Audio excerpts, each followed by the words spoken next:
Oh, what happened here? Oh.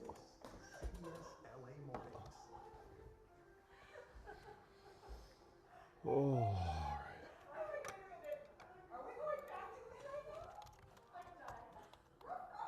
That was so weird.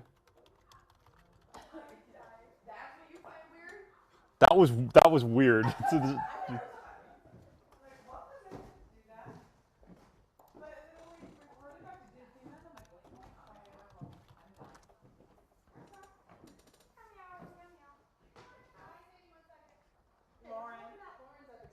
We're calling that Lauren's epic story of the day. It's all good. Well, it was like Ray was like, we're going to Disneyland, and I was like, we already were. And I was trying to get something fixed. And I was like, did we do Disneyland? We sure did, Lauren. I was like, great. That was Okay, hello, chat. Let's me and Ray will pay attention. It's all good. We were just okay. Okay. I guess she liked it so much, we're gonna have to do it again. Yeah. Apparently, I really liked it. And I yo, $40,000, and I feel like I just can't believe it. I go. Is this? Well, the meow meow is over there. That was cute. I don't want to. Yeah, that's... So I actually have a friend that. Chopper's over that junk house in Meow meow. What? Valley Glen or North Hollywood, wherever it is. I just love that it's like super professional air traffic controllers. That was amazing.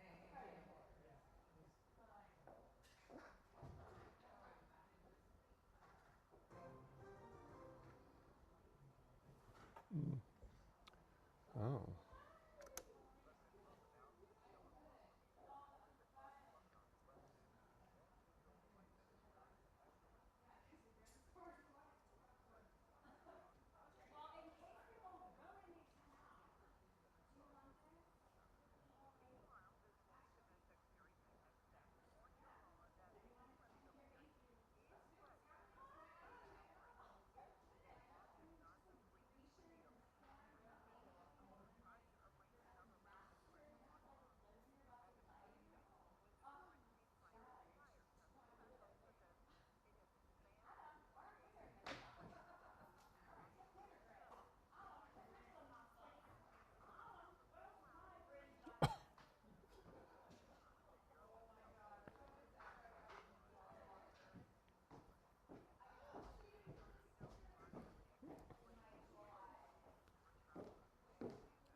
Hello.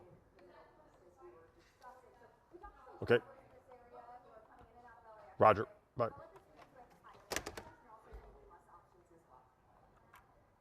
Comes with the territory. Just like driving, gas prices go up. It's a price that you have to eat if you want to get. Might have a pursuit in Northeast, guys. But once we get through, I feel like it's going to be smooth sailing. We'll see a lot lower gas prices and everything, a lot more travel, a lot more things going on.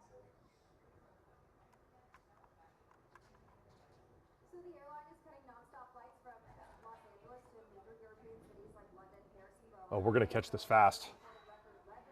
It's northbound on the 5.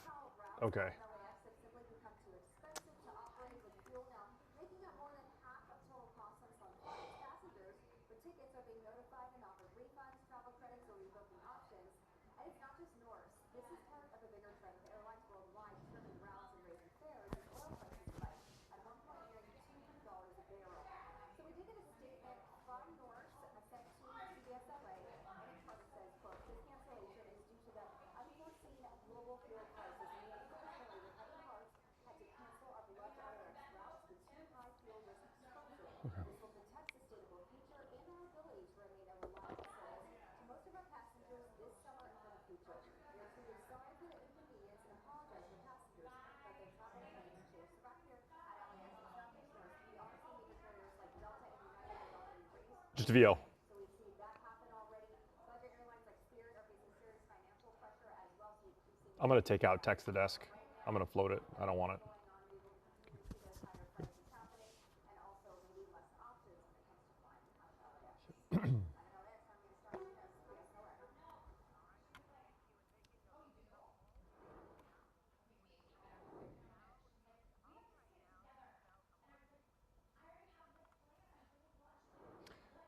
And I'm assignment manager Mark Liu here at the desk. A two-car crash sends one of those cars right into a business through the window. Let's take a look at some video from SkyCal. What you're going to see here is the corner of Baldwin Avenue and Lower Azusa Road. Now, this crash happened at about 7:30 this morning. SkyCal got over this accident here, this evidence of this crash, just about a half an hour ago. So you can see the damage that was done here. LA County Sheriffs in Temple City say this was a crash apparently between a black sedan and a black van. That black sedan apparently spun out of control and went right through that window, directly through the window, did not hit either side of the support columns. Apparently that business is a med spa. Now, by the time SkyCal got overhead, that car had already been pulled out of there. You can see all of the damage. Looks like a real mess in there. Now, incredibly, there was very minor injuries here. The person in the car, that black sedan that went there, had to be what's called extricated from the vehicle or taken out, but no transport needed to the hospital. They were treated on scene, and you can see here the intersection of Baldwin and Lower Azusa is open. LA County Sheriffs are investigating the cause of that crash. That's it here from the desk. I'll send it back to you.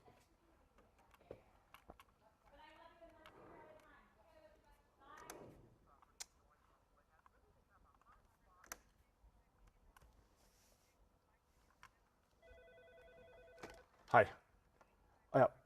I'm trying to listen to it. I don't know if it's a pursuit or not yet. He's looking for it. I'm trying to get the information, but I'm on it. Just give me like 2 minutes, okay? Bye-bye. Because neighbors say it's been over a decade. You can see behind us here, sanitation crews are just getting started. This is work that they just have started within the last hour out here to start cleaning up this blighted property here. And neighbors say that they just have had problem after problem after problem. And the city, in fact, tells us that there has not been a legal dwelling on this property since 2009. We first brought you this story on Monday. Let's show you video from this morning as these crews started cleaning up. So city sanitation crews are out here. LAPD is also out here. They have to clear the property before allowing sanitation to come in here and start this cleanup. Neighbors say they've called the city to complain. They've called LAPD, and recently they started going down to City Hall. Until now, they say no one has done anything about this. And LA City Council member Adrin Nazarian confirmed there have been 28 calls to police and fire over the past 3 years, specifically for this property. I asked him at a news conference this morning why the situation ended up this bad. He's only been in office as a council member for just over a year, so he did not have a direct reason for what happened here. This looks like a city truck. I asked him how others could prevent this type of situation on their street. And this, a neighbor says that it's about time, but he's not convinced the problem will be gone. It's happened before. There's been some activity where there was an effort to clean it up and it just comes back. So the real issue is preventing this from springing up again. Stay vigilant. Call your council offices. Call your senior lead officers. A lot of the folks you see here, officers behind me, are the senior lead teams that are part of every division. These are the eyes and ears of and the advocates on behalf of the community in LAPD. So talk to them. Is that a city work truck? Invite them over to community meetings. Let them know. It's got an arrow board on it used for traffic control. It says traffic, what does it say? It says traffic something on the side. Okay, thanks, bye. Property owners for about 7 years or so. They will bill the property owners for all of this work done here, and if the owners do not take care of it, then the city can legally seize the property. Reporting live in North Hollywood, Rick Montanez, CBS LA.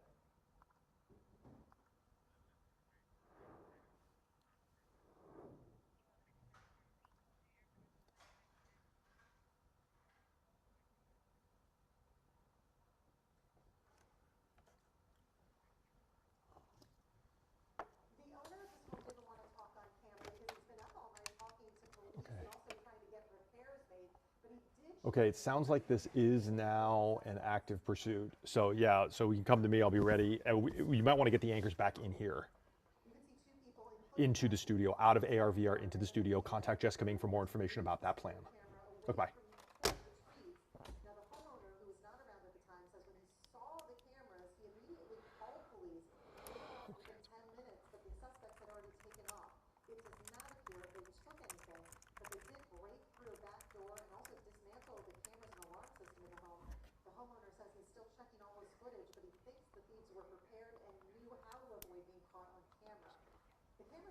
also disabled another home burglary in Valley Village on Tuesday night.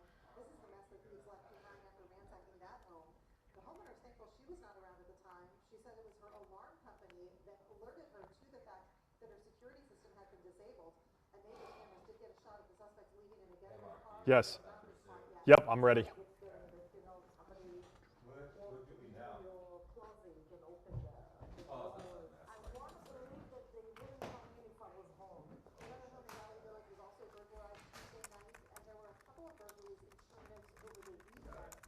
What area is that? This is the 5 and the. We're on we're going through Burbank. In Burbank? Burbank, yeah. Thank you. I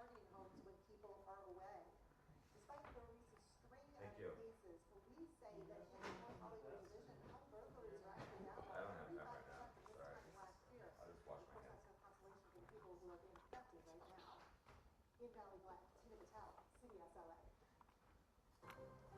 All right, let's get into some breaking news right now. SkyCal over the 5 freeway near Burbank Boulevard. This is the northbound 5. Police are chasing this work truck. Let's get right to Mark Liu with what he's learning.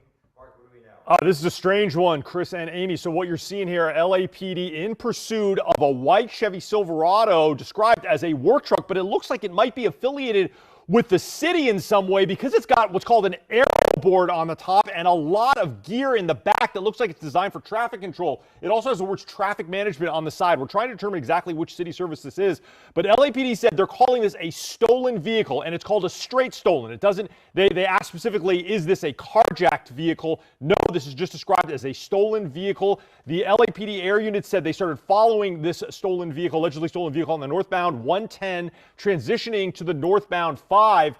It has gone all the way up from the downtown area. Now here into the North Burbank area, we're going to be transitioning into the Sun Valley area. LAPD Central Division, then Hollywood, then Northeast Division was behind this vehicle, lights and sirens. They attempted to pull it over. The driver did not comply. The information we have from LAPD, one driver inside this car. That's it. Describes a man wearing a black shirt with no sleeves. Nothing else about the suspect, but they believe that suspect is alone in that work truck. Now you can see there's a huge amount of gear in the back. It appears this work truck was possibly used for some kind of traffic control operation. These are the kinds of vehicles that perhaps put out cones, and they also illuminate that arrow sign that we've seen so many times on Southern California freeways, that with that flashing arrow that tells you to merge to the left or the right. It's apparently what this vehicle is used for, but right now it's considered a stolen vehicle as the LAPD air unit continues to chase it northbound along the 5. We are now entering the Sun Valley area, and Chris and Amy, this started all the way down near the 110 and the 5. Now, we did see LAPD units from Hollywood Division, lights and sirens behind this truck just a few minutes ago, but it looks like they may have gone into what's called tracking mode or surveillance mode, where the air unit is going to be tracking this alone from the air. Hopefully they'll get that driver to get out and stop. And this driver certainly, as we see, Mark, has wide open roadway there, going only about 60 miles an hour at this point. And as you were mentioning, a lot of gear in that back. Still seems to all be standing upright in there. Not too many extreme turns. And of course, we all know that law enforcement prefers that these pursuits be on a highway as opposed to surface streets where you've got those intersections and pedestrians and everyone's going the same way here on the freeway, but certainly still a dangerous situation. This is a big truck, and when they're on the freeway, it's very difficult to put out spike strips or do a pit maneuver. Now, of course, we've seen really just about everything on a freeway that law enforcement can do, but this time, I don't know, this is kind of a big, heavy-duty truck, Mark. Yeah, that's right. I'm actually listening to some radio traffic now from the LAPD. They are continuing to follow this. They're coordinating with other divisions and also the CHP to try to get some units behind this vehicle. It sounds like the units from the LAPD Northeast Division have turned back around to their division. This might be taken over by LAPD units here in the Valley, as it's kind of far away from LAPD Northeast Division, which is around the Dodger Stadium area, Elysian Park area. Those units are quite far out of their normal patrol area. This also could go to the CHP at this point. they might be able to be taking this over as well, because this is on the 5 freeway, and the longer it stays on the freeway, the greater the possibility that CHP may actually take this over from the LAPD. But it is the LAPD Air Unit that is continuing to follow this. Now, they're just going to make a decision here whether or not they want to get this. This driver is going to either stay on the 5, or they could possibly get on the 170 here.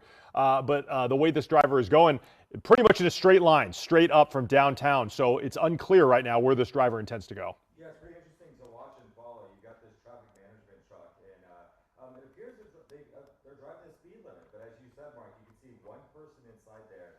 Now, we know this pursuit started around 10 o'clock right now. They are still going northbound on the 5 in that Sun Valley area. We know it's a stolen truck, as Mark talked about, but at the same time, we're not sure who exactly is inside this. And I don't know if you guys saw, but there was something on this person's wrist, and it seemed like it was pretty big. I don't know if it was a watch or what. It also looked like he has like a white thing around his head. But yeah, they're definitely doing a following right now. Not as close, but Amy, I think you said it best when it comes to these pursuits. The freeway, obviously a better option, because you don't have to deal with as many vehicles, as many pedestrians as well. So I'm getting a little bit of research done here at the desk about the type of truck and who actually owns this truck here. I apologize for the signal. You can see there the logo on the side. It says traffic management. And on the rear bumper, it said, had a website called trafficmanagement.com. Apparently, this is a privately owned company. This is perhaps someone who contracts with a city or another agency to provide traffic control services. So this may not actually be a publicly owned work truck, something that you would say from LADOT or Street Services. This is a company actually called Traffic Management. I was just looking at their website, and they offer a wide variety of different kinds of services, including one of which is traffic control, equipment rentals, engineering, and permitting, things of that nature. So this don't know exactly where it was stolen out of specifically. We know it was somewhere in Hollywood, but you can see that driver there, as you had mentioned. It does appear to have something on his wrist. I can't tell what that is. It does look like there's something like a large strap on his wrist. It also looks like he's wearing some kind of a helmet. Does it look like he's wearing a helmet? Or something of that. It looks like there's some sort of a strap as well. But again, described as simply a man with wearing a dark-colored sleeveless shirt. And they believe he is alone in that vehicle. No information about any weapons. But again, this truck described as a stolen vehicle, not a carjacked vehicle. What LAPD described as called a straight stolen, which means it was just taken as it was parked. There was no violence used in some sort of attempt to take it from an active driver. But a huge load of traffic control equipment in the back there. You can see it looks like it's ready for work. And of course, it's got that high-profile arrow board on the top, which would be illuminated to tell drivers to go change a different lane if they needed to, if they say closed a lane on the freeway. So really a strange pursuit. I don't think we've seen a pursuit with a work truck of this nature in quite some time, or if ever. But it continues to head northbound now. We're getting into the city of San Fernando, then into Sylmar. A couple of freeway choices that they could make here. The 118 goes right through here, and there's also a chance to get on the 405. But right now, this driver seems to be dead set on a course to the north. That'll take him to Santa Clarita if he stays on this course. Yes, and not a lot of traffic on this 5 right now, which might be why he's sticking on this roadway, because as we all know, Thursdays can be a tough traffic day. Really doesn't matter what time of day, but right now the 5 is looking pretty open, and certainly that makes it a little less dangerous because you don't have as many people there, but you just don't know how desperate this person is to get away. It seems so empty, though. Yes, really a lot of empty lanes there, and the person going the speed limit for the most part now, although he was up around the 80s just a moment ago, so he's getting back down into the regular speeds in that fast lane, and really not having to maneuver around any traffic. As we get a wider look, SkyCal giving us a wider view of the 5 there, and surprisingly, Mark, I have to say it's pretty open for a 10:18 on a Thursday. Yeah, it is pretty open. There's not a lot of traffic here. I'm looking on the traffic maps. The 5 looks pretty good right now. Not a lot of radio traffic also from the watch commander about getting CHP involved in this either. This driver staying pretty straight and narrow here, not making a lot of wild moves, traveling at about the speed of traffic on the freeway, 73, 74 miles an hour. That's pretty common for the northbound 5 this time of day here as we transition into the Sylmar area. They're going to go through the Newhall Pass if they stay on this course. But again, we're trying to get some more information from the LAPD about exactly where this was taken in the Hollywood area or when it was taken. I did hear that it was reported stolen out of Hollywood, described as a white Chevy Silverado work truck with that arrow board on it. We've also reached out to the company, Traffic Management. We've got a request out to talk to them about the nature of this stolen vehicle, where it was taken, or if they have any information about it. So far, we have not gotten any answers from them, but we're trying on that. But right now, again, no lights and sirens behind this work truck stolen out of the Hollywood area. The air unit overhead tracking it. It is relaying direction of travel back to the watch commander. They are saying that they do want to stay with this vehicle here. The LAPD airship says they're going to follow this vehicle. It's going to transition into LA County Sheriff's territory if it heads up into the Santa Clarita area, and it's possible that they may take this over. Santa Clarita Sheriffs, they're informing the watch commander up there about this. But right now, yeah, no lights and sirens behind it, just following. Hopefully, the idea here is to give this driver some time to cool off a little bit, perhaps back out, and then surrender. Now that right there is an LAPD unit from Hollywood Division. The 06 on that vehicle indicates that they're from Hollywood Division. So they're quite far from their normal patrol area, but that looked like lights and sirens now, again, behind this allegedly stolen white work truck. So it looks like we're in pursuit again. We definitely are in pursuit. And we know this started around 9:25. Apparently, if you're just watching this, you're watching CBS LA on Channel 9. It started around 9:25. It's a white Chevy Silverado. You can see it says Traffic Management on it. It is a pursuit, started as the following. This all started in the Hollywood Hills area, Hollywood, Los Feliz, and Western and Frank, Mark. That's the area. And we do know about this company. Basically, they do road work, they do construction support, event traffic control, lane closure, safety setup as well.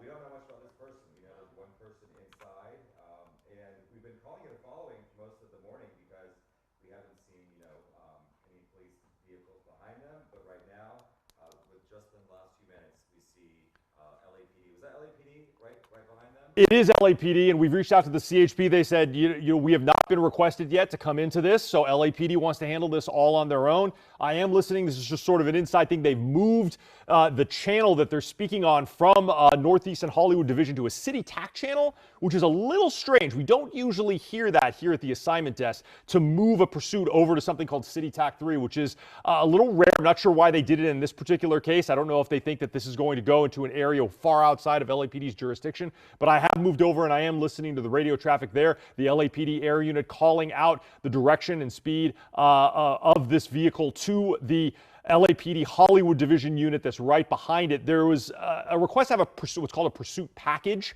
That's the number of officers and vehicles designated to be in this pursuit. I believe they said there was 3 in the pursuit package, so there may be 2 more patrol units either behind that one in the lead, or perhaps they're coming up from the Hollywood Division. But yeah, we are now on the. Did we transition to? No, we are still northbound, going through the Newhall Pass. So we are going to have a chance here. This driver can either go on the 14, which would take him over to the northeast into the Lancaster-Palmdale area, or stay on the 5, which would take them through the western edge of Santa Clarita and then into the Grapevine. But you have to wonder, we know that this is a private company. It looks like a city type of truck, but this is a private company, and you have to wonder if they've got tracking devices on this truck. So many companies do use tracking devices on their vehicles to kind of keep an eye on employees and see where they're at. And of course, in a situation like this, when your vehicle's been stolen, they could track that. And we are watching as this driver has now made the switch over to the 14, as you were talking about, headed now towards the Palmdale Lancaster area, Mark, which, the stretch of roadway is still wide open at this point. Yeah, you're exactly right about GPS. Virtually every single company in Southern California that operates any kind of fleet of vehicles has a fleet management system. They're extremely common these days with just how cheap and available GPS tracking systems are, both on your phone and in vehicles. It is no doubt that a company that operates multiple vehicles like this would very likely have some kind of a GPS tracking system on that vehicle, not just for safety, but just for management of knowing where their fleet is at any time if they have to do a bunch of jobs around the city. So you're likely correct that there's very low chance that this driver would be able to escape detection here by trying to elude police if there is a GPS tracker on this vehicle, which there likely is, being that it has extra aftermarket parts on it that increase the value of it, certainly the aero board and anything else on it. So this is a much more valuable work truck than just your standard Chevy Silverado. We're continuing now here. Let's see, on the 14, we are going up the 14. So we're going to pass through the eastern side of Santa Clarita, pass through Canyon Country, Sand Canyon, up into the Acton area. LAPD still behind. Same with the air unit overhead. They've been following this entire time. And you can see right there, LAPD definitely behind, just a couple of car lengths. This is not a following. This is definitely an active pursuit. Yeah, it's interesting. It just shows how close things really are. But when it comes to traffic, you're slowly moving. But this vehicle, I mean, let's say at 9:25, if he left the Hollywood area, now he's already at the Newhall. He's making pretty good time. But yes, you've got the police right behind you. And, we are learning that this was a stolen vehicle, not an actual carjacking. So if there was construction in that Hollywood Los Feliz area, oftentimes the workers are outside doing their job. Someone can pop in, jump in the car, and jump out. So hopefully no one was hurt while this person did take this vehicle. But is that still LAPD? That actually might be Hollywood. That could be CHP. That's not LAPD. That could be the sheriff's. But yeah, that definitely doesn't look like an LAPD unit anymore. That is a different logo on the side. I didn't get a good enough look here on my monitor. It could be the CHP. You can see there's that pursuit package that I was talking about. Yeah, that's the LAPD, and there's that pursuit package. And you see it says 037 in big numbers on the top. That's the shop number. That's that happens to be a designation for the vehicle. And then the 06 on the bottom indicates that it came all the way up from Hollywood Division. So those officers are quite far out of their normal patrol area, but we are continuing on the northbound 14 here, where the question that I know that a couple people have asked is, would this be a situation where you could use a pit maneuver on a vehicle like this? Well, first of all, the speeds right now are far too high. We don't. No law enforcement agency would probably feel confident doing a pit maneuver over 70 miles an hour. They're looking for something around 30 to 40 miles an hour. And then there's the added concern about all of the stuff that's in the bed. During a pit maneuver, those things could become projectiles, and that's dangerous for both the suspect, for law enforcement, and certainly any civilians. So I think that any law enforcement agency that thinks about doing a pit maneuver here would have to balance that against all of the dangers of a vehicle like this. The center of gravity is a little different. There's a lot of stuff in the back. So this may be something that they're hoping that they might use spike strips for, or perhaps they're just hoping for the best outcome, which the driver just gives up. Exactly, and hopefully they are able to, track this vehicle as we were talking about with some type of GPS. But, certainly they want to stop this person. We don't know a lot about this person. We did see what seemed a little unusual, some type of wristband, and also what appears to almost be like a helmet or a beanie. But, we're seeing a little bit more aggressive driving speeds, got up to about 90 miles an hour at one point, and a little more lane changing, Mark, which, when they stay in one lane, staying at a consistent speed, it's a little less concerning than when they start doing these aggressive lane changes, picking up the speed, certainly adding more danger and risk to this pursuit. Yeah, okay, so Amy, I just wanted to give you a little bit of information. That is a CHP unit behind. They have now confirmed to us here at the desk they are now the lead agency. They are chasing. What's interesting right now is we're getting information from the CHP. I hear it on the scanner. When LAPD or one agency hands a pursuit over to another, they usually give a complete crime broadcast, which is a complete rundown of what happened so that the new agency that's taking over has a good idea of what they're dealing with here. And it sounds like I'm listening right now to that crime broadcast. It sounds like perhaps the person that was supposed to have this vehicle, the employee, may have left the keys in the vehicle. It's possible, and that's how this car was stolen. They also say that there is no information about a weapon in the vehicle, which is good news here. I'm getting a little bit more information. Let me jump back on with you in just a second while I listen to this. Yeah, for sure. And this, Amy, so it was, 9:25 when it started, Western and Frank. So, I mean, you can see here in Studio City with these workers, they're outside working, how easy it would be to just jump in the car and go for no reason. Exactly. But, yeah, especially if they're putting up cones or, right. They're constantly moving. They leave the car, maybe even running, jump out, plug something down, jump back in. And so that's a lot of stopping and starting and turning off the engine. So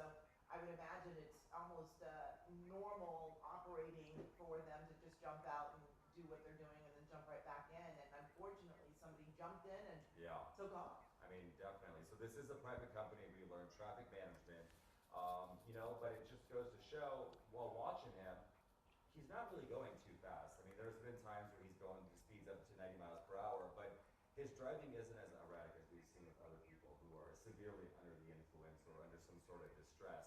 But when you've got an open road, you've got cars behind you, you just keep going. But it's got to make you wonder, why still this truck? It's so obvious what this truck is, and I think you said it best.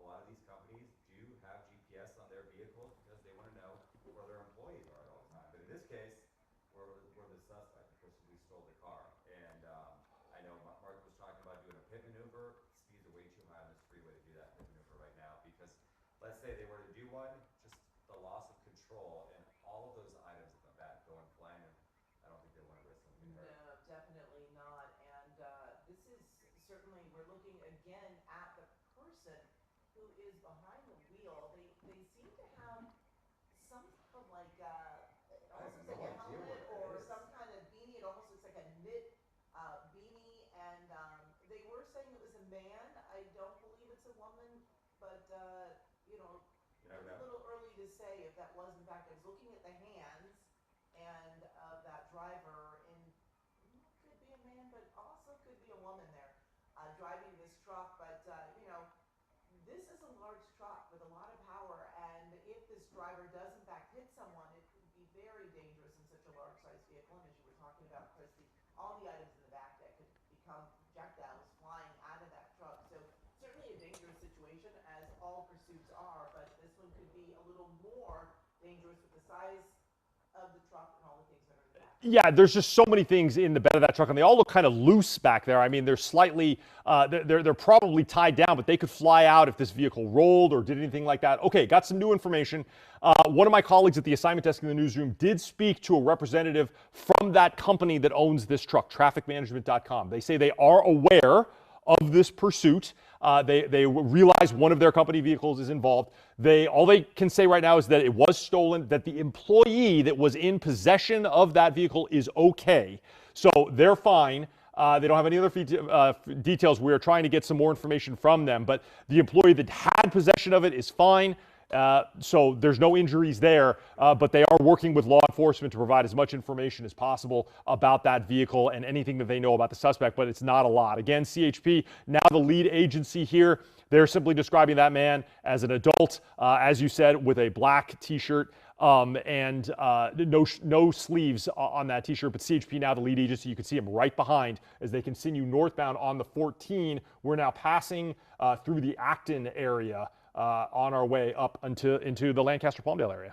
And so often when we see these pursuits and they're on surface streets, they're going in an area that they're very familiar with, trying to perhaps get home, get to someone that could help them. But in a situation like this, it might just be an open roadway, that they are taking advantage of the wide open stretch of roadway. No real traffic that we've seen on the 5 so far, and now on the 14, still wide open roadway at 10:30 on Thursday morning.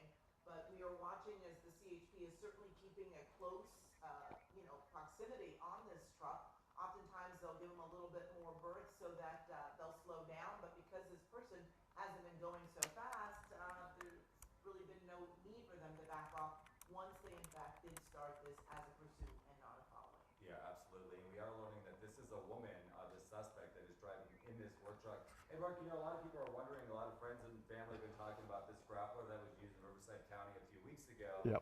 If they get close enough, wouldn't this be a perfect opportunity? But talk about CHP and the agency and what their policy is when it comes to those grapplers. You know what? I was actually just looking to see if the CHP did have a grappler on that vehicle. We know that certainly they're using it in the IE. I wasn't able to get a good look as to whether or not the CHP would be using the grappler here. It's a very specific device. There has to be a very specific set of circumstances that line up in order to use the grappler. So I don't know if we're going to see them use it here. The driver certainly has to be trained. The officer has to be trained, and obviously the equipment has to be on that vehicle. So I don't know if that CHP unit in the lead has a grappler installed or not. I know SkyCal was looking at it, and I couldn't tell off the top of my head. I am doing some research to see if they have that here. But it's possible that they could use it in a situation like this. Certainly, if there are not other cars on the freeway, that certainly opens up the possibility that that could be used. But I think in this particular case, they're hoping they don't want to damage this company vehicle, or they want to keep that to a minimum. Of course, that's always a primary concern. Of course, no injuries either to law enforcement or the suspect or civilians. But again, to your point, it sounds like the gender of the driver may be in question here. CHP very clearly did describe that as a male adult, but now we're hearing some information that it possibly may be a woman, which is the case if this person is wearing some kind of a helmet or a hat, or may have short hair. It may be difficult to make that determination based on the speeds. They can't really see through the back window of that vehicle, of that truck, and if no one has been up alongside, it may be difficult to tell what exactly a good description of that driver. Yeah, and we're just watching as this pursuit is now going on for more than an hour. It did begin as a following around 9:25, but now certainly a pursuit, and we're watching oftentimes as this person's going uphill, they are picking up speed and certainly making it a little harder or difficult to even consider a pit maneuver or putting out any spike strips. And as far as those grapplers, this seems like it would be a little more difficult because you have to get so far underneath the back of that truck to get to those tires. It would have to be really That'd be dangerous. Yeah, very dangerous and very tough to do. I mean, from what I understand, they have to do a lot of training to get that maneuver really down pat so that they can do it. And on a roadway like this, that truck's going to lose control. And with all those items in the back, as we were talking about a little earlier, they become projectiles and will go flying. It just blows my mind. There's no traffic. I mean, obviously the timing, most of the people came, into the city for work and whatnot, but there's not been one stop. I mean, there's been a few cars that they've passed here and there, but for the most part, this person is just cruising and making really good time. And, it makes you wonder, well, why would somebody choose to take this truck, a construction truck, and just take off and not stop? And, there could be that fear, there could be some sort of mental illness. They could be under the influence. Those are all still unknowns right now. Oftentimes just an opportunity. Yeah. A car left open, we're getting a closer look at that driver. They have something in their left hand, one hand on And the the right. right They're eating or drinking? Drinking. Drinking a little, What? eating. Oh, it's a Yes. Yes. But a lot of times when we watch these pursuits, Mark, the person seems very agitated. They're moving around a lot, but this person seems to just, one hand on the wheel, the other one with their vaping device, and just kind of cruising on a Thursday morning. Yeah, that CHP now says one of their units got a pretty good look at the driver and described it as a woman wearing some kind of a hat or a helmet, also with blonde hair. This woman apparently has blonde hair, but again, you saw right there that it appeared that she was vaping in there. That was like a vape pen. It looked to me like she was taking a bite of something, but it looked like after we saw that smoke, there's a vape pen. Now, the other thing that I want to say is that CHP is getting units into position for spike strip action. Up ahead, they believe that they can close off some of the on-ramps, and that there are so few people on the 14 today, they may attempt a spike strip on the freeway coming up. So that this of all the freeways in Southern California to possibly do this at this time, the 14 is one of those likely candidates, because as we get further and further into the Lancaster-Palmdale area, certainly going northbound, we know the 14 freeway does not usually have a lot of commuter traffic going northbound at this time of the morning. People going into the Lancaster-Palmdale area from the Santa Clarita area. So this is where they may attempt a spike strip operation. Very brave for an officer to be able to do that on a freeway. These are freeway speeds. And that's that type of a work truck does not stop on a dime.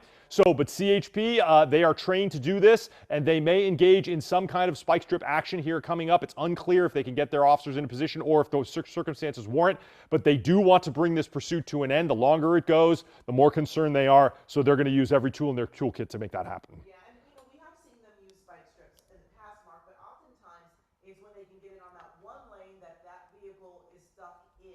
And this time around, I mean, they'd have to have spike strips across all of the lanes to really make sure that this person is going to go over it, because change lanes because there's no one else out there. That's exactly right. And a real strong swerve to the left or the right at these speeds could roll that work truck. And if that driver sees those spike strips, they may try and attempt that. So there are a lot of things to balance here what law enforcement has to keep in mind when they try and make a move like that with spike strips. I know what you're referring to when we had that very high-profile spike of that vehicle that was in the HOV lane, and it was really locked into that lane when I believe it was CHP, it could have been LAPD, it was a couple of weeks ago when they did that. That was a very smart tactical decision on the part of the officers because they knew that driver would not be able to swerve because they were locked into that HOV lane. That is not the case today, as this driver has the entire 14 northbound at their disposal to avoid a spike strip. They're only about 2 or 3 lanes wide at max. So that could, I don't know if they're going to be able to cover the entire freeway, nor would they want to, I think, in a case like this.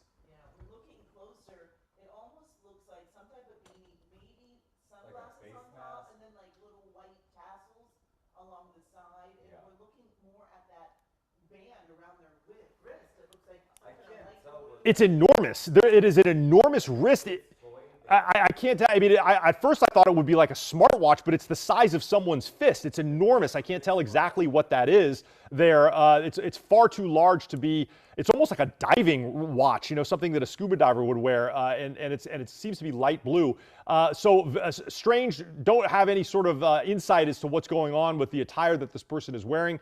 But you can see again now we're still going about freeway speeds, 70, 80 miles an hour. Northbound 14, we are now going to be crossing into the Antelope Valley here. This is going to be LA County Sheriff's Lancaster Palmdale Station area, but it's CHP is the lead agency, and there is still a pursuit package from the LAPD, at least the last time we checked, behind this of about 3 or 4 vehicles from the Hollywood division, which is where this vehicle was originally stolen. That's where it was, the stolen vehicle report was filed. That's where this car was taken, truck was taken. Now you can see those units there behind, and there's another work truck right in front there. This is a completely different work truck. This is a concrete and construction truck, just happens to be a civilian on the road. That's the truck, of course, there that we have been chasing for the better part of an hour now here. Yes, he said that starting to Hollywood is around 9:25. It looks like the crews are probably just getting the day started because all the items are still inside or in the back of that truck bed right there. But I mean, right now it's what, 10:41. They're in the 14 northbound heading to Lancaster. This is hard, and I think, Amy, you said it best. There's, what, a few lanes there right now. So when it comes to spike strips, you got to make sure that, you know, this person is staying in the same lane. But from what we've seen so far, they have stayed in the same for the most part because there hasn't been any traffic to really deal with, which is a good thing. But I mean, it's like the game of chess. They got to be a few steps ahead of this woman to make sure that they get what they need to get done, or else this person's going to keep going. Then you got to wonder how much gas, you know, did the crew get gas this morning? Who knows? You mentioned the GPS, that's also huge.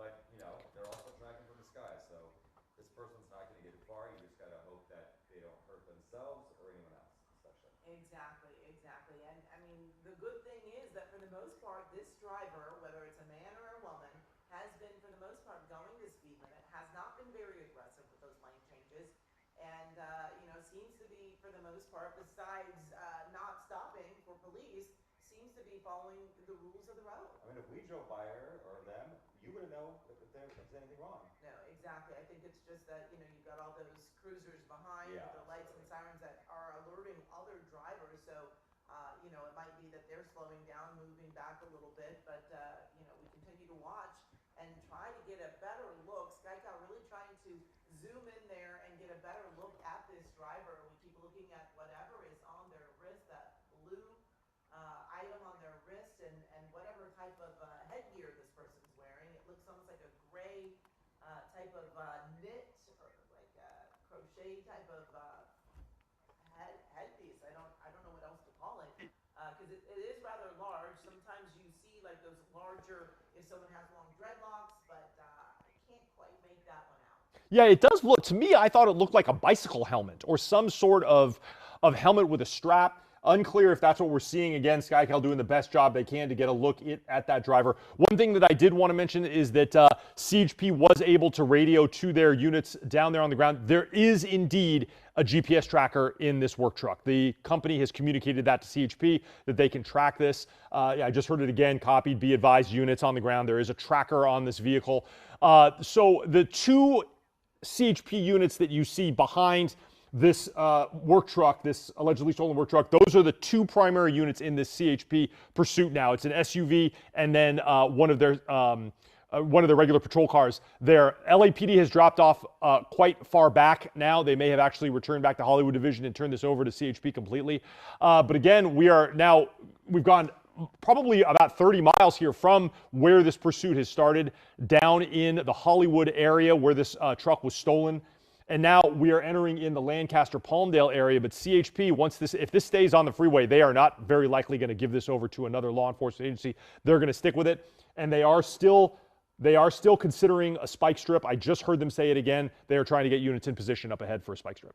And with that GPS on the truck, clearly they can get that truck no matter where this driver leaves it, but they may very well want to get their hands on this driver to find out who this person is and take them into custody. So they're staying close behind, will do whatever they need to do to hopefully get this person in custody, like you mentioned, Mark, using those spike strips.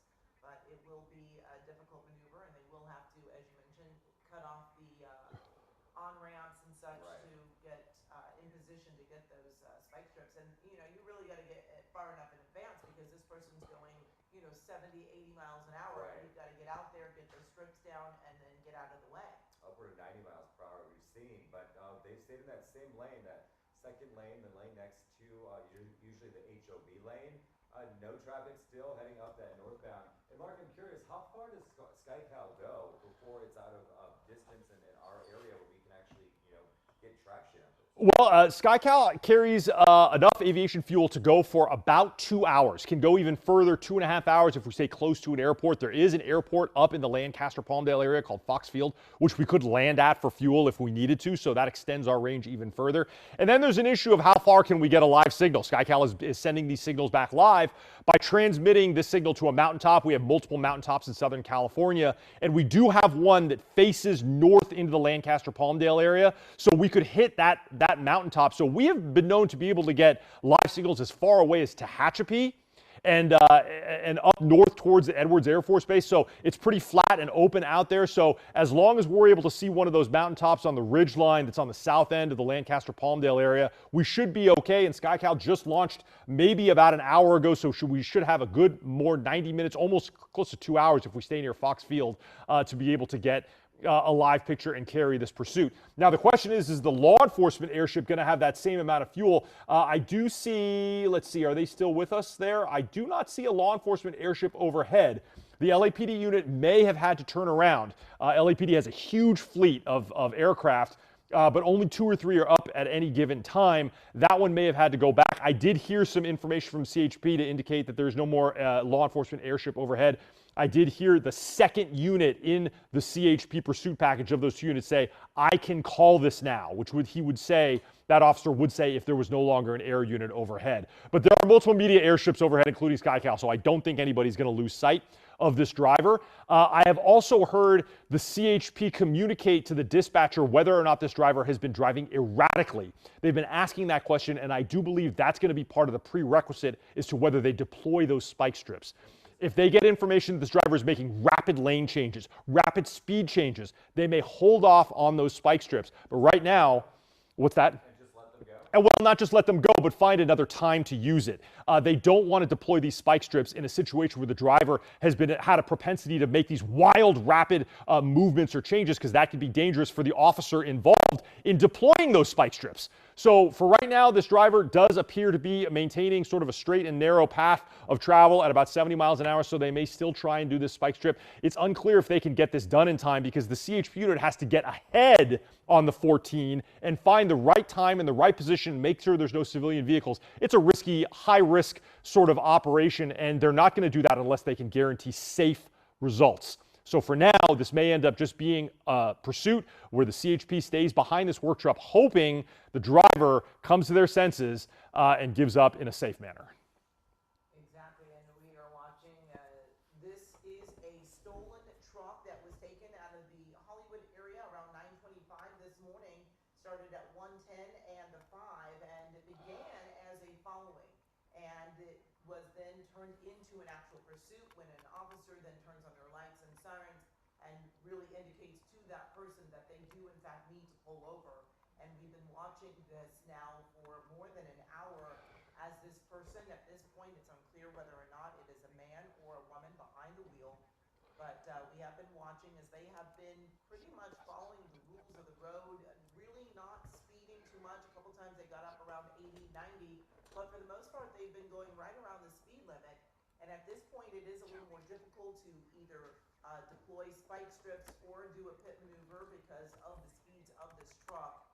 And of course, we know that because of the size of the truck, if they were in fact to hit another car, they could do some serious damage. Absolutely, because there's a lot in that truck bed. But you know, one of the things that Mark was talking about was, you know, they have to make the decision: do they use the spike strips? Is this person driving erratic?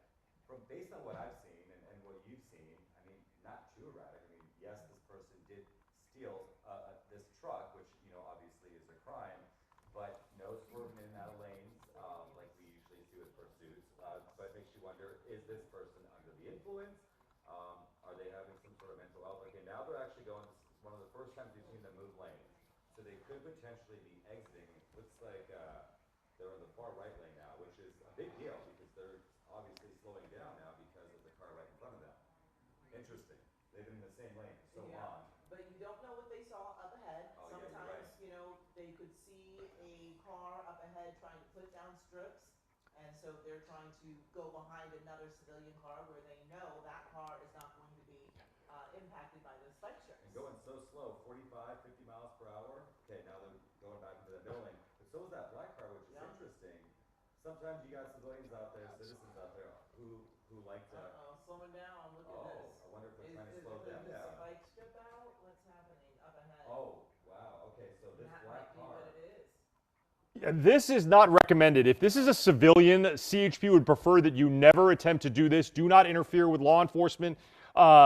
A pursuit like this, even if you think that you're helping, that is certainly not something that they want. Now, if that was law enforcement, perhaps an undercover officer or a plainclothes officer or an officer off duty, that's a different situation. But they would never ask a civilian to do something like that. The best thing that you can do is to pull over to the side and let law enforcement handle this. I also have some information.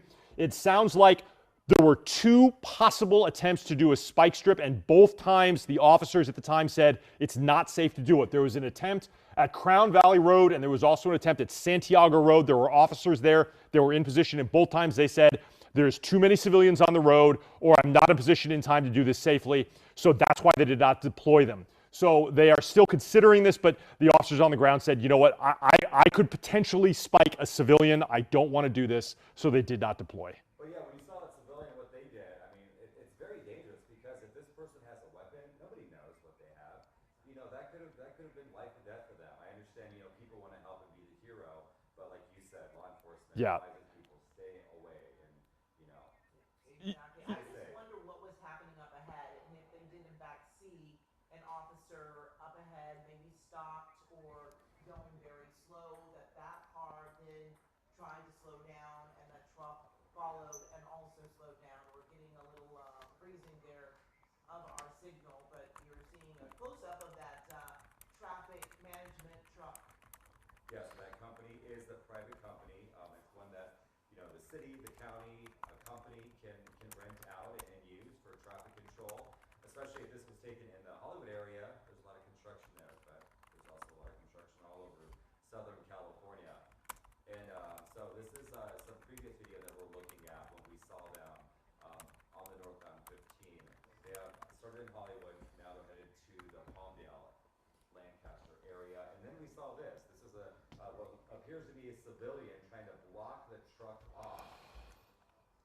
And it looks like we have a phoner with Sergeant Keene, is that correct?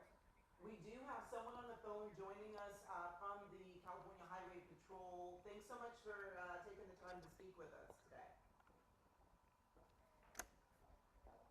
We're losing that signal of the pursuit, and it does not appear that we have a person from the CHP on the phone yet. So we've been following this pursuit, started at 9:25 this morning. It's 10:53 now, starting in Hollywood. Now they're close, they're at the 14 northbound by Palmdale, Lancaster. And they've been cruising the whole time. Yes, there's been very wide open roadway there that we've been seeing.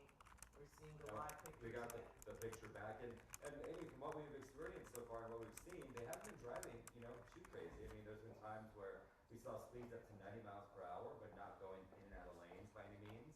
And, just continues to drive. And we know that this truck was stolen. This was not a carjacking. So the employee's probably getting ready for work, left the keys in the car. This person jumped in and right away ended up taking off. But, Mark, what's the latest that you're running right now? Well, I was just hearing CHP. I was going back and listening to some radio traffic. That black vehicle that we saw that slowed down directly in front, that was just a civilian. That was not law enforcement. CHP actually called that a near miss in this pursuit. So why that civilian slowed down like that, it's unclear, but they weren't harmed and they pulled over to the side. But that was not law enforcement. That was someone acting, just a civilian acting under their own volition here. So we are continuing. We apologize for that signal loss there as we were transitioning SkyCal from one mountaintop to another. We are now in the Lancaster Palmdale, and as I had mentioned, SkyCal is sending back that signal to a different mountaintop. So we should have a pretty strong signal here as we continue to follow this pursuit northbound on the 14. We're going through the Quartz Hill area. We're already north of Palmdale, going through Quartz Hill towards Lancaster. This driver, again, continuing to just sort of stay in this number 2 or number 3 lanes at about 60, 70 miles an hour. CHP from the Lancaster Palmdale area, they've switched out a different unit now. So there's an officer that's more familiar with this area as the lead agent, as the lead driver in this pursuit here, as CHP continues to try to take this woman into custody for allegedly stealing this work truck in the Hollywood area. It looks like we have Sergeant Keene with CHP now. Sergeant, can you hear us? Let's see if we can get that phone her because CHP is the leading agency right now. Sergeant, could you hear us? Okay, Mark, I guess not. Yeah, one other thing that I want to mention to you is that as far as weapons in this vehicle, the employee who was supposed to be in possession of this vehicle apparently did communicate to CHP that he or she was certainly not aware of any weapons in that vehicle. But of course, we don't know if the suspect brought any weapons into that vehicle, but there were no weapons in the vehicle at the time that it was stolen, according to the report that apparently that they made to the company made to the CHP about this stolen vehicle. That's right, and we continue to watch as this stolen truck is heading up the 14, speeds right around 75 miles an hour, and they have now moved back into that fast lane, and you can see it's wide open, perhaps another opportunity to try a spike strip. You can see another, looks like another CHP vehicle on the off-ramp there, but this is a time when they might try it, but again, only if this truck is staying in that same lane will it work, because they can't put it across the entire freeway there, so it makes it more difficult. Yeah, they stayed in that same lane for a long time, Amy, and then all of a sudden they switched. We saw that civilian try to stop them, and now they're back in that lane. And you have to wonder if that civilian was actually trying to stop them, or if they saw something up ahead that made them feel like they needed to slow down. They don't really know who the CHP is chasing, and it's not typical that they would be chasing a truck like this, so they might have thought that the truck was involved with those officers going somewhere, so they're trying to figure out, do I pull over, do I stop, slow down, so you never know what's in the mind of those civilians that are out there. When you see all of this commotion coming up behind you, what do you do? It's just so crazy. I mean, when you think about LA, you think about our area, you think of traffic, but this person for the last 2 hours has not hit any traffic. I mean, it just keeps on going, but obviously, they're going northbound, and a lot of people are headed into our area, to the city, to go to work or to go to school. Unfortunately, traffic has been pretty light. All right, we're going to try again with the CHP, with the sergeant joining us by phone. Is that right, Sergeant? Morning, Amy. Yes, Sergeant Keene. Good morning, Sergeant Keene. Thanks so much for joining us. Let's talk a little bit more about this pursuit that we've all been watching for about an hour and a half now at this point. What can you tell us about the whole tactic idea of trying to stop this driver? I mean, are spike strips an option, or a pit maneuver, or is this one of those wait and see if they finally stop? Absolutely. There's a bunch of different techniques that we'll try to use depending on the situation. In this, we have tried to deploy a spike strip, and we're thinking about other locations that we can safely do it, as we were discussing earlier, and constantly weighing the risk versus reward of where we're at. If we're going to continue this pursuit, as we were saying, traffic conditions are light right now, which is good. We don't want traffic around. The weather is clear. Different things that play a factor in bringing this pursuit to a safe end. And what do you know about this person, Sergeant? I mean, they don't seem to be driving too erratic. I mean, the speeds have been around 60, 70, 80 miles per hour. staying in the same lane. Do we know anything about the person that hopped in this vehicle and just took off? At this time, we don't have any information. As we were discussing earlier, the LMPD is gathering more information, and so is our crime center, to see if we can possibly identify this person, if they have weapons, see if we can get a cell phone number or a radio that's in the truck to try to get a hold of them, to talk to them, to have them pull over and end this pursuit. And when you're watching something like this, with this pursuit and, heading northbound into that area, Palmdale, Lancaster, not a lot of traffic, does that make this pursuit more challenging, or does it make it easier? Because, it's just like a wide open road. This person just keeps on going. Yeah, every pursuit has its different challenges. Obviously, we don't want any pursuits at all. We want the individual just to pull over and bring this to a safe conclusion. But it is ideal with no traffic, no civilians in the area, anything like that. Yeah, certainly a wait and see here at this point. Sergeant, we're going to ask you to hold on. This has been Amy Johnson along with Chris Holmstrom bringing you this pursuit for more than an hour. We're going to do a quick handoff to our colleague Jamie Yukas, who is taking it away from us, along with our breaking news desk assignment manager, Mark Liu.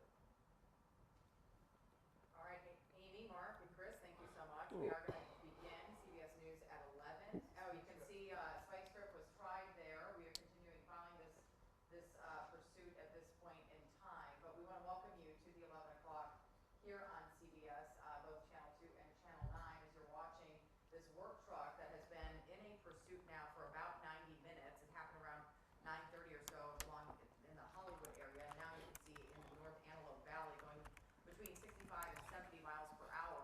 I know that assignment manager Mark Liu has been working on this throughout the morning, the entire 90-minute pursuit. And Mark, what do we know? So the information that we've got from the LAPD was this started roughly in the 9 o'clock hour with this white Chevy Silverado work truck, and now you can see it looks like that spike strip was successful. Incredibly brave and professional work on the part of the CHP. They were able to get a hit on what looks like the driver's front tire. It looks like it is deflated there. That is going to make a significant change in the nature of this pursuit. It's unclear if the other tire on the front tire was struck as well, but that's definitely a deflated front tire there. That is exactly the result that I think CHP was hoping for. But this white Chevy Silverado work truck stolen out of the Hollywood area, reported to LAPD as stolen. An LAPD air unit spotted it. There again on your right-hand side, there was that spike strip hit that you saw just a few moments ago on the northbound 14, heading through the Lancaster-Palmdale area right near the 138. The LAPD air unit picked it up on the northbound 110, northbound on the 5. LAPD lit it up, lights and sirens. Driver refused to comply, and the pursuit was on. Now we're seeing shreds come off of that front tire, Jamie. The driver described first as a man wearing a dark shirt with no sleeves and some kind of headgear, it appears. Now we've learned that this is possibly a female, a woman driver with blonde hair there. We've seen her take a couple of hits off of a vape pen during this pursuit, but she has mostly been driving about freeway speed, 70, 80 miles an hour. Northbound the entire time. Now, the truck itself is very interesting. It belongs to a company called Traffic Management, and they have a website called trafficmanagement.com. It's a private company that apparently does traffic control for different entities. And what we're seeing there is a whole lot of gear associated with traffic control in the bed of this truck. We are getting down to the rims. This tire is going to get very, very hot and ultimately will probably begin to shatter under the heat and stress of driving without any rubber on those tires at 75 miles an hour. And the handling capabilities of this pickup truck are a little different than your standard Chevy Silverado because it's got that light board on top. It's called an aero board. So you illuminate that in order to tell drivers to shift lanes to the left or the right. So this is a professional work truck. It does have a GPS system in it, as most companies that do fleet management of multiple vehicles have these days. There is a GPS tracker in there, but that tire, all of the rubber is now gone on that tire, which is probably making an awful noise in the cabin. There's no way the driver wouldn't know that they are now driving on the rims. And Jamie, that rim is going to get red hot pretty soon and could again start to self-destruct. You have to just start wondering what the driver is thinking at this point, because once you start getting down to this, you also have a work bed full of equipment here. If that tire, I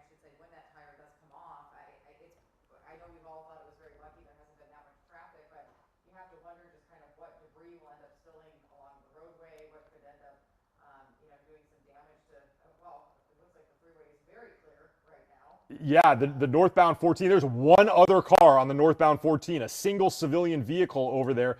That's it. But Jamie, exactly to your point, there is a bunch of gear in the bed of that truck. If this truck rolls, those are all going to become projectiles. That's extremely concerning. And also the fact that now this tire, we don't know about the passenger side front tire, but certainly the driver's side front tire is gone, substantially decreasing the control ability of this pickup truck. Pickup trucks in general sometimes are not that maneuverable. I mean, a Chevy Silverado, thankfully it has a lot of gear in the bed. That makes it more stable. Pickup trucks are certainly more stable when they're designed to have gear in the bed. If they don't, sometimes, if you've ever owned or driven a pickup truck, they can fishtail if there's not a lot of weight back there. But this one does appear to have a lot of weight. That's actually a good thing in terms of control. That light board can be very concerning and become a very big projectile to the officers following. Right, exactly correct. This is a non-standard vehicle, so they have to be concerned. CHP officers have to take this very carefully. Of course, the primary concern is to get this driver out and in custody safely with no injuries to law enforcement or civilians. And that spike strip did a lot of good work in trying to, get this pursuit finished. The driver, though, seems unconcerned that they are driving without a tire right now. They have not changed their speed or their driving habits here. This truck, I should say, is substantially more difficult to control because of that lost tire. You have to wonder why somebody would take a work vehicle like this. What led them to this point in time? As you said, they don't seem very concerned about the fact that that tire is probably going to come off at any minute. This is a work truck. They're often left, running or unattended, potentially for quick stops. So you have to wonder, kind of, again, you said this is now being reported as a potential female suspect. Was she in the area? Was there some type of, adrenaline thrill-seeking happening? Maybe some poor impulse control that led her kind of to this work truck to jump in. Did she need fast transportation? Did she need to get somewhere urgently? It seems so strange in some ways that this happened in the Hollywood area, and now we are in such a remote part of the viewing area. But again, as you said, Mark, this work truck, lots of equipment in the back. Officers were able to put out that spike strip, which has done a very good damage to the front left tire. That tire has still not come off at this point in time. We will be watching for that and to see how the truck responds. I do want to point out, obviously, our signal going in and out just a little bit there. You can see another. This is the spike from moments ago. Yeah, this was just moments ago. Yeah. Just a few minutes ago, and what caused the damage. You can see the driver did try to get out of the way of that spike strip, but I have to say officers were pretty smart to, kind of post up behind that concrete barrier there, probably making visibility a little bit less for them to be able to throw that out. It seems like at the last moment she was able to try to get onto the shoulder there, but was unsuccessful, and then did end up puncturing that front left tire. So we should say the big picture you're seeing right now on the right-hand side of your screen, that is from earlier as that spike strip was thrown out, and you can see damaging the tire. On your left-hand side is the current picture and the pursuit as it is at this very moment. You can see in both pictures the truck has been going between about 55 and 75 miles per hour, so not incredibly fast, especially for such an open road. We've seen much faster, but again, it's a work vehicle with a lot of equipment in the back that makes the truck bed very heavy. You've got that light board on top. Not terribly windy conditions, as we heard from that officer a little bit earlier. They were happy to see that the wind conditions weren't too severe, because you wonder what that would do to the light board and the truck. But we will be watching here to see what happens once this tire, eventually this tire will come off, and the truck will respond to that and where they are in the roadway. Again, our signal going in and out just a little bit every once in a while, since this is a remote area. Yeah, we are heading directly north. We are well past Lancaster, heading into the Rosamond area. If they continue on this path, they're going to head up into the Mojave area. Now, SkyCal has gained a lot of altitude. We are sending a signal back to our mountaintop on the southern end of the Lancaster-Palmdale area. And we'll apologize for those drops in the signal, but we are pretty far north. SkyCal continuing along with several other airships in the area to continue to track this. But yeah, the control ability of this truck has vastly degraded because of that missing tire. I believe there may be Another flat tire on the other side. We haven't been able to see that yet, but I'm hearing some radio traffic indicating that more than one tire was hit. As this was a direct hit, it looked like, as you saw that video from before when that spike strip was deployed, it looked to me like all four were struck, but it looks like the rear tires remain inflated. But certainly that driver's side tire is now on its rims. But fortunately, this freeway is extremely straight. I mean, it basically heads directly north for the better part of, say, 15 miles as it heads directly through the Antelope Valley. So this driver does not have to make a lot of turns, even gentle turns, because of just how directional the 14 freeway is in this part of the Antelope Valley. You have to wonder, is this something where she knows where she's going, and so she has hopped on here knowing exactly where she's going to go, knowing that there's not a lot of traffic, or is this something that this was kind of a crime of opportunity to jump in and steal this truck, and she's just made her way here and sees that this is an open roadway and is taking advantage of that right now?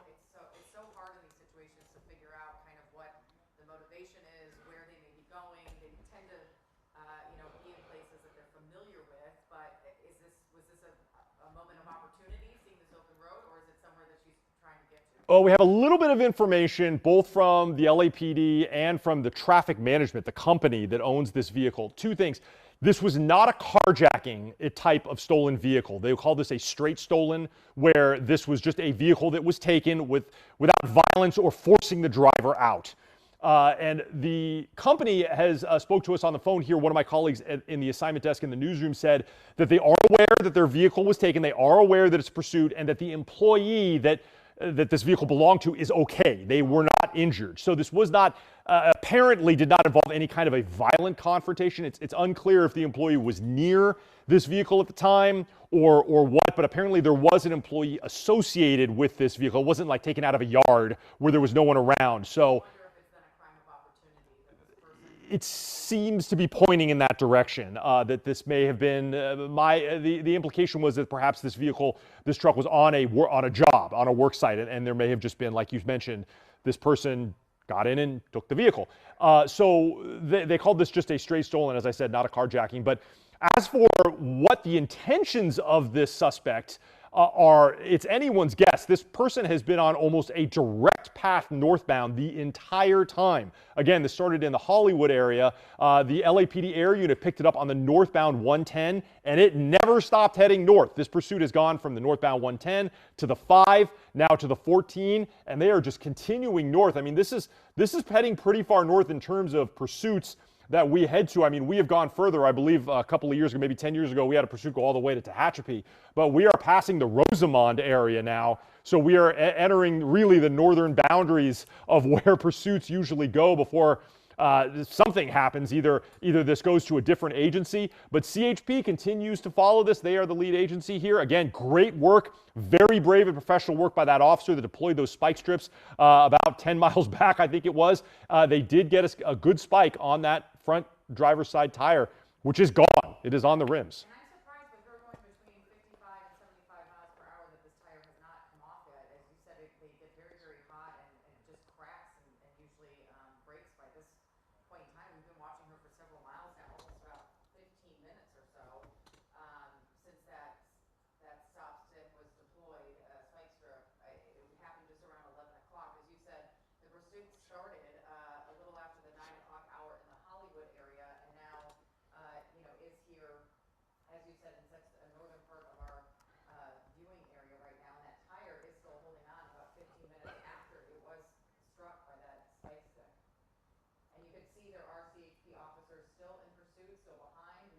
Of course, you can see the choppers there as well. SkyCal following this vehicle. The vehicle now went up to about 85 miles per hour, which is dangerous with the situation with the tire. They had been going between 55 and 65 since the tire had been hit, but now trying to go a little bit above 80, now back down to about 63. You can see all that equipment in the back there. It is interesting to me, this, as Mark has been saying, that this was not a carjacking, so it appears at this point in time that this could be a crime of opportunity for a woman who we have seen using a vape pen. That can indicate that maybe there's some drug use occurring as well. That could be playing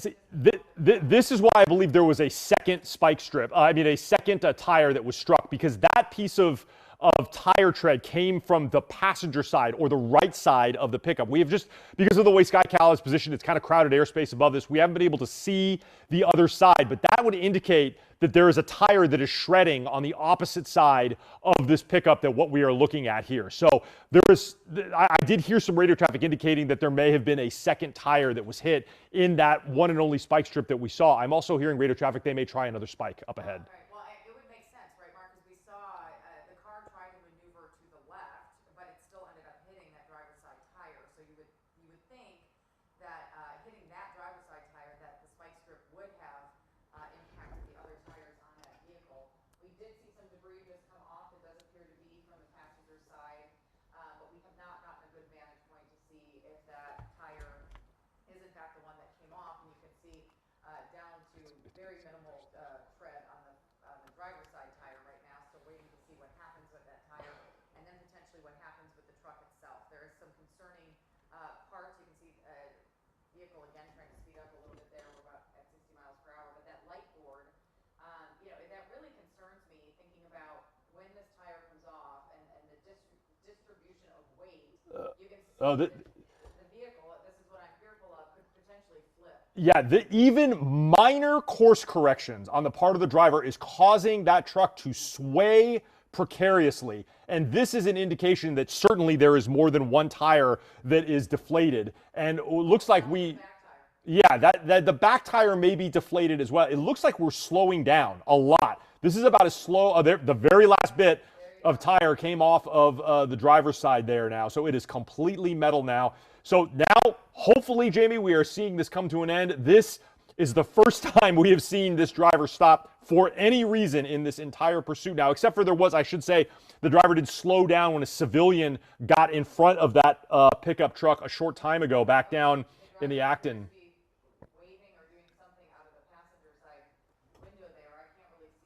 Looks like hands out. That's a really good sign. I think I see both hands out, which is exactly what, or one hand out. Looks like one hand out right now, I believe, possibly, maybe two. I can't tell because it's covered by the driver's side mirror. No, that looks like two hands out now, which is what CHP would be commanding this person to do. Put their hands out, hopefully also toss the keys. Oh, look at that. It was, both tires. Maybe even all four tires.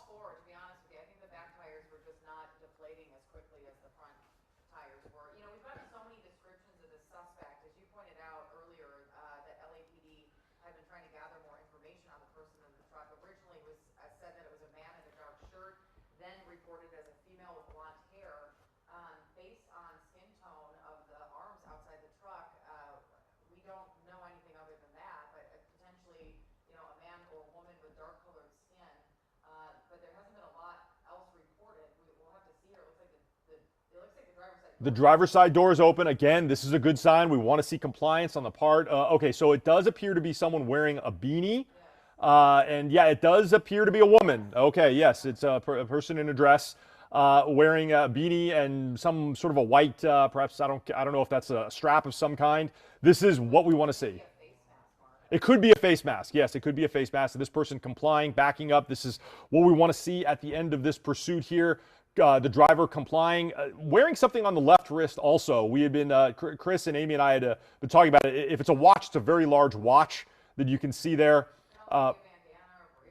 Something like that, yes, indeed. But again, no information that this suspect had any weapons, but the great news is complying exactly with CHP orders to face away, walk behind, hands up, and now we're going to see CHP take this driver into custody.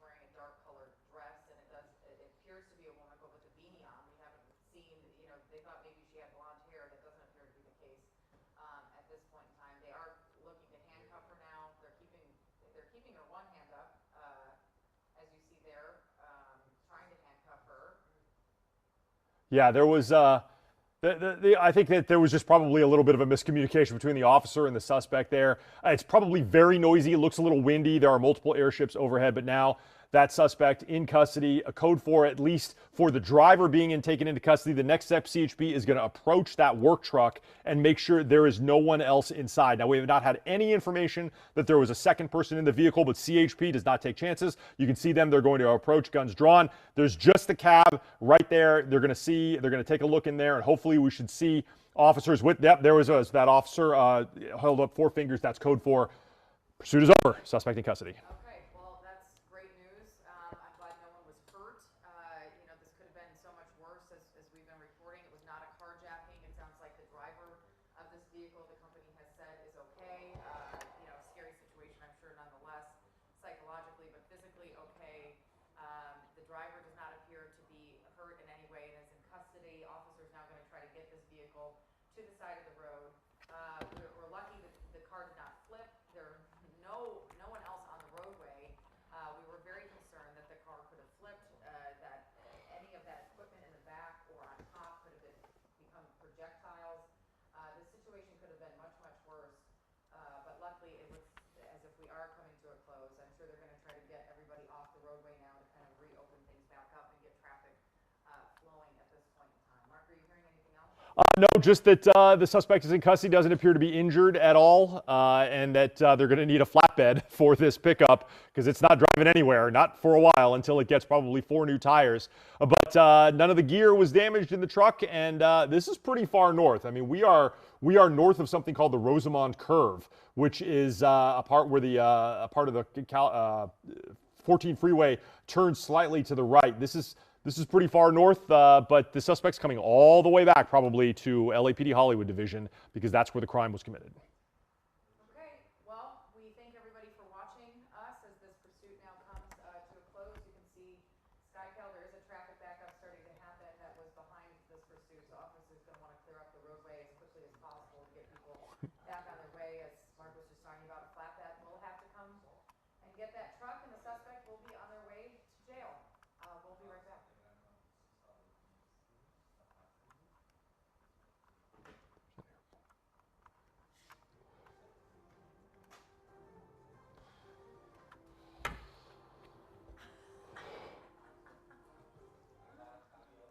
Oh, thank you, Jamie. Woo, that was good. I mean, Well, I only had to do about 30 minutes. I didn't want to. I didn't have this on the record, but I heard one